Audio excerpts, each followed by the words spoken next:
بسم اللہ الرحمن الرحیم کل نفس ذائقۃ الموت وانما توفون اجورکم یوم القیامہ۔ ہر انسان نے دنیا سے جانا ہے اور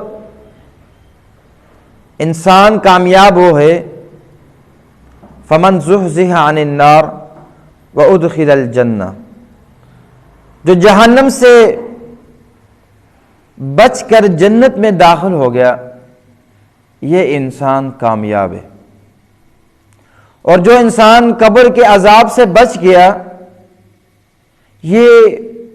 اس کی کامیابی شروع ہوگی، یہاں سے کامیابی شروع ہوگی۔ اور اکثر جو ہے عذاب قبر جو ہے وہ پیشاب کے اندر احتیاط نہ کرنے کی وجہ سے ہوتا ہے۔ اس لیے حضرت ابن عباس رضی اللہ تعالی عنہ فرماتے ہیں، قال مر النبی صلی اللہ علیہ وسلم بقبرین، وہ فرماتے ہیں کہ آپ صلی اللہ علیہ وسلم دو قبروں سے گزرے، فقال انہما لیعذبان، تو آپ صلی اللہ علیہ وسلم نے فرمایا کہ ان دو قبروں والوں کو عذاب ہو رہا ہے، وما يعذبان فی کبیر، اور ان کو یہ جو عذاب ہو رہا ہے یہ کسی بڑے گناہ کی وجہ سے نہیں ہو رہا، بلکہ اما احدہما فکان لا یستتر من البول،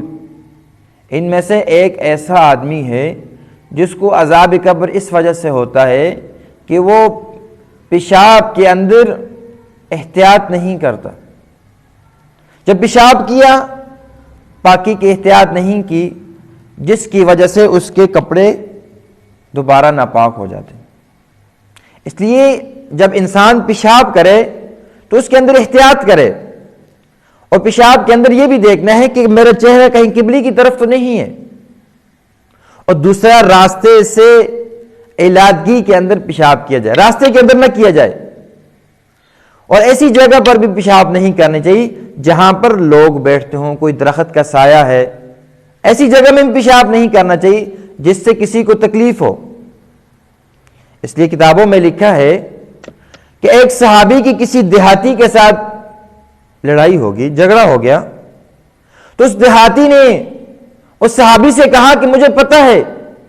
کہ تجھے تو پیشاب کرنے کا طریقہ بھی نہیں آتا۔ اس صحابی نے بڑے ہی پیارے انداز کے اندر فرمایا،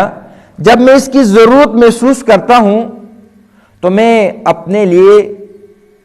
ڈیلوں کو گن لیتا ہوں، اور اس کے بعد میں گھاس کے سائے کے اندر جا کر بیٹھ جاتا ہوں، اور اس کے بعد میں اپنے پنجوں کے اوپر زور دیتا ہوں اور سرین کو اٹھا لیتا ہوں۔ اس طرح میں پیشاب کر کر پھر اس سے اچھی طریقے سے پاکی حاصل کر لیتا ہوں۔ اور ہمارے یہاں اکثر یہ سننے میں آتا ہے کہ یار کپڑے ناپاک ہیں، صبح سے انشاءاللہ نماز شروع کریں گے اس لیے آج کپڑے ناپاک ہیں، حالانکہ عذاب قبر کی جو وجہ ہے وہ اس گناہ کی وجہ سے انسان کو قبر کے اندر عذاب ہوتے ہیں۔ اگر ہم اس چیز کے اندر صفائی لے کر آئیں گے، اس سے اپنا فائدہ بھی ہے، پاکی بھی مل جائے گی، اور دوسری چیز یہ ہے کہ قبر کے عذاب جو اتنی اہم مشکلات ان گھڑیوں کے اندر، اس سے بھی ہماری حفاظت ہو جائے گی۔ اللہ تعالیٰ سے دعا ہے کہ اللہ تعالیٰ ہمیں